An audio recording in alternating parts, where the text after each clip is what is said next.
Yo, c'est Anto et bienvenue dans cette nouvelle vidéo.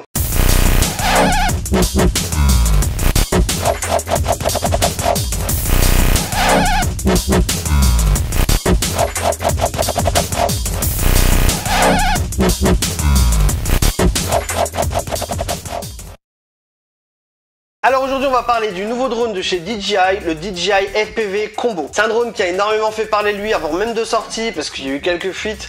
Moi-même j'étais à l'affût carrément, j'avais tellement hâte d'en savoir plus. Il a été annoncé le mardi 2 mars à 15 h et il est sorti dans la foulée. Du coup moi j'ai sauté sur l'occasion et je l'ai directement commandé sur Studio Sport. Je vous mets un petit logo et un lien dans la description. Pour ma part donc j'ai pris le Combo, le Flymore Kit et le Motion Controller. Alors on a le Combo qui est à 349 €, le Flymore Kit qui est à 279 € et le Motion Controller qui est à 149 €. Ça fait quand même une somme totale de 1777 € sans compter qu'il faut acheter une carte SD pour le drone et une pour le casque FPV. Après c'est pas obligé mais le mieux aussi c'est d'avoir un kit de filtre ND. Certes c'est pas donné mais quand on a une passion parfois on ne compte pas. Enfin avant moi j'avais bien une vingtaine de guitares hein. C'est un drone qui a pas mal été critiqué mais bon en soi les goûts et les couleurs ça se discute pas. Mais même si certains crachaient déjà dessus avant sa sortie, ils l'ont quand même commandé et ils ont fait des vidéos dessus. Moi je le trouve génial. Quand je l'ai reçu le jeudi, malheureusement, il pleuvait. Bon, après c'est pas grave, j'ai pu du coup utiliser le simulateur qui est conçu pour ce drone et franchement, il est vraiment bien. Les graphismes sont très bien faits. Ça manque peut-être juste un peu de terrain hein, comparé à Liftoff comme j'ai derrière, où là on a vraiment le choix. Mais il est cool parce qu'on peut l'utiliser dans le casque. Moi j'ai plusieurs heures de simulateur du coup dans les pattes, donc sur Liftoff et aussi un peu d'heures de vol avec mon petit bêta FPV et honnêtement c'est vraiment hors sujet. Pour moi la prise en main a été super rapide. Il répond vraiment bien et on se sent à l'aise en vol mais ça c'est aussi grâce à la résolution du casque. Il est juste exceptionnel, rien à voir avec le bêta FPV que j'avais. Alors c'est un drone qui filme en 4K 60 images par seconde et jusqu'à 120 en Full HD. Ça c'est vraiment top. Ils annoncent 20 minutes de vol, mais si vous volez en mode accro, c'est plus 10 à 15 minutes. Pour la radiocommande, quand vous la recevez, donc vous avez les joysticks qui reviennent comme ça automatiquement, hein, les deux. Après moi, celui-là revient pas parce que je l'ai déjà réglé en mode FPV. Donc là, vous avez juste à tirer derrière. Vous avez des vis, hein, tout est noté de toute façon et là vous réglez le retour ou pas que vous voulez dans le joystick. Après ce qui est bien c'est que vous avez la même chose de l'autre côté, du coup vous pouvez la mettre en mode 1 ou en mode 2. Sur la radiocommande vous avez 3 modes, donc le normal, le sport et le manuel. Le normal c'est un mode où vous pouvez voler donc en stationnaire comme un Mavic avec les détecteurs d'obstacles donc devant et en dessous.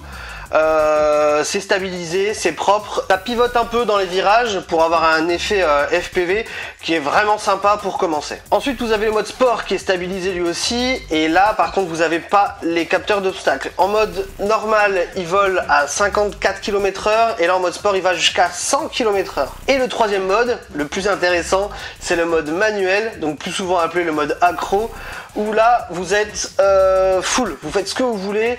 Bon, il n'y a pas de stabilisation, il n'y a pas de capteur d'obstacles, il fait du 0 à 100 en 2 secondes et vous pouvez aller jusqu'à 140 km/h, un truc de dingue. Moi j'adore l'agressivité, le style, le tout.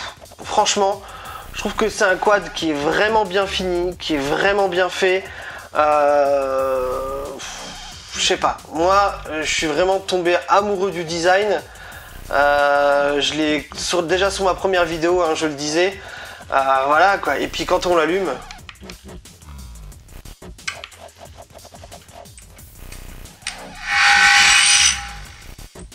voilà le bruit qu'il fait. Alors là, il n'y a pas plus agressif non plus, hein. Vous avez des LED, donc là ici sur les pattes avant qui sont rouges et à l'arrière aussi.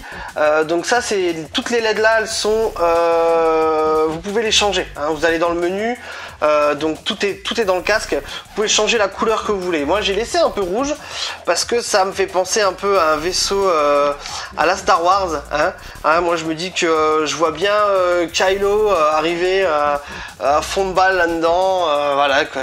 Enfin voilà, c'est mon délire. Par contre, la révolution dans tout ça, c'est le Motion Controller. Vous faites corps avec le drone. les réactions sont bluffantes et n'importe qui peut le piloter. Moi je l'ai fait tester à mes filles de 9 et 10 ans, bon sur le simulateur hein, c'est sûr, et franchement on a l'impression qu'elles ont toujours volé, c'est un truc de ouf. D'ailleurs elle me le réclame tout le temps maintenant. La petite s'entraîne d'ailleurs sur le mode accro en ce moment. C'est un peu compliqué pour l'instant, mais je sens que ça vient et qu'elle va m'épater. Continue comme ça ma puce. Voilà, en résumé, c'est de la bombe, mais c'est que mon avis. Moi j'adore et je le lâche plus. J'attends avec impatience de pouvoir commander les fils Trendy qui seront disponibles, il me semble, fin mars sur Studio Sport. Et peut-être une deuxième batterie pour le casque, ça peut toujours servir, on sait jamais. Voilà, c'est la fin de cette vidéo. Je vous mets un extrait de vol juste après ça. N'hésitez pas à mettre un pouce bleu si la vidéo vous a plu et vous abonner si vous n'y êtes pas encore. En soi, ça vous coûtera rien et moi, ça me fera grave plaisir. Je vous souhaite une bonne continuation et je vous dis à bientôt pour des vidéos en extérieur avec ce magnifique drone. Ciao!